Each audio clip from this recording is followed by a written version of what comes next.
But అప్పుడు bootcut Balaraju అప్పుడు శివాజీ గారు ఒక మాట అన్నారు, సోహెల్ సంతకాలు పెట్టిన ఇవన్నీ చూస్తే నాకు వణుకొచ్చిందని చెప్పి. మరి అంత దాన్ని తట్టుకుని నిలబడి మళ్ళీ ఇప్పుడు బిజినెస్ పెట్టి ఇప్పుడు ఆల్రెడీ ఒక పక్కన సినిమా చేస్తా అంటే మళ్ళీ రీస్టార్ట్ అనేది ఒక రకంగా చెప్పాలంటే రీస్టార్ట్ ఎలా స్టార్ట్ అయింది, దానికి ఇన్స్పిరేషన్ ఏంటి మీకు అసలు? అంటే ఇన్స్పిరేషన్ అంటే నేను ఒక్కటే అనుకుంటాను ఎప్పుడైనా కానీ, జీవితంలో ప్రతి ఒక్కరికి ఒక అప్స్ అండ్ డౌన్స్ అనేవి ఉంటాయన్న. ఆ డౌన్ ఉన్నప్పుడు మనం దాన్ని ధైర్యంగా ఎలా నిలబెట్టుకోవాలని ఆలోచించే విధానాలు మనం జీవితం ముందుకు వెళ్ళడమే కరెక్ట్ వే అన్న. లేకుంటే నా ప్లేస్లో నాకు తెలిసి వేరే వాళ్ళు ఉంటే మాత్రం నాకు వచ్చిన ట్రోలింగ్స్కి కానీ నాకు వచ్చిన అంటే బిగ్ బాస్ అనగానే there will be negative and positive. నేను రియాలిటీ షో నుంచి వచ్చి నేను ఒక లీడ్ యాక్టర్గా చేస్తున్నప్పుడు it is very difficult for మీ.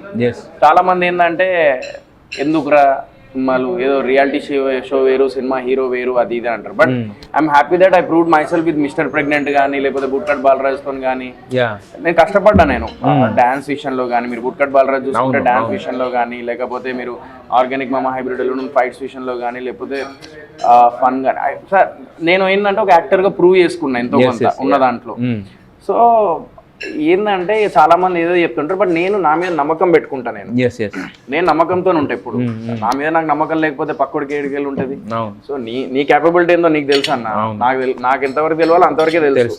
పక్కన ఉన్న వాళ్ళు 100 చెప్తారు, బట్ నువ్వు దేని క్యాపబిలిటీ ఏందనే నీకు మాత్రమే తెలుస్తుంది. సో నాది నాకు తెలుసు కాబట్టి దాని నుంచి బయటికి వచ్చి మూవ్ ఆన్ అయిపోయినా నేను మెల్లమెల్లగా. అంటే ఇప్పుడు మాటల పరంగా లేదంటే కాన్ఫిడెన్స్ పరంగా వీటి పరంగా మూవ్ ఆన్ అవ్వడం కానీ వాటి పరంగా అదంతా వేరు.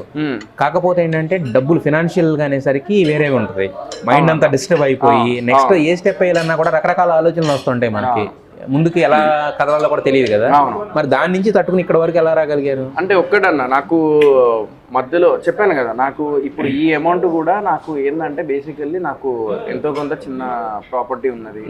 సో దాంట్లోకి వెళ్ళి తీసుకో. నేను ఏంటంటే బై గాడ్ గ్రేస్ నాకు ఒక ఏంటంటే ఒక ల్యాండ్ ఒకటి 3 years బ్యాక్ ఉన్నది. దానికి లేదు తర్వాత నేను యాడ్స్ అవి చేసిన కదా ఇన్స్టాగ్రామ్ లో, దానిలో సినిమాలు కొన్ని వచ్చినప్పుడు అదైతే ల్యాండ్ తీసుకున్నాను. ఆ ల్యాండ్ అక్కడ తీసేసుకొని అందులో కొంచెం మిగిలింది ఇక్కడ పెట్టేసుకొని మళ్ళీ ఇక్కడ ఒక చిన్న ల్యాండ్ తీసుకోవడం అట్లా చేసిన. సో ఆ ప్లానింగ్ ప్రకారంగా మాత్రం నేను కంటిన్యూగా ఇది చేసుకున్నాను. నా ప్లానింగ్ నాకు పర్ఫెక్ట్ ఉంది. ఫైనాన్షియల్ గా వీక్ అయినా కూడా మళ్ళీ దానిలోకి ఎట్లా బయటపడాలో అట్లా బయటపడ్డా.